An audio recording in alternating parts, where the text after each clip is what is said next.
हंसगी तालुका अक्कलकोट येथे भीमाशंकर हातसडे या शेतकऱ्याच्या शेतामध्ये शॉर्ट सर्किटमुळे आग लागल्याने सुमारे 25 लाख रुपयांचे नुकसान झाले असून अगोदरच अवकाळी पावसामुळे हतबल झालेल्या शेतकऱ्याला हा दुहेरी झटका बसला आहे।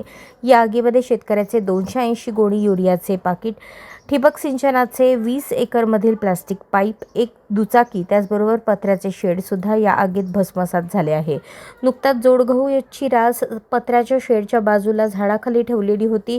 त्याच्याच बाजूला HDP pipe, 5 HP submersible motor या सर्व साधनांचा त्या आगीमध्ये जळून भस्मसात झाले। या दुर्घटनेचा पंचनामा पोलीस पाटील मोहन वाघमोडे, चन्मलप्पा हालोळे, नितीन पाटील व इतर पंचांनी केला असून नुकसान भरपाईची मागणी शासनाकडे करण्यात आली आहे।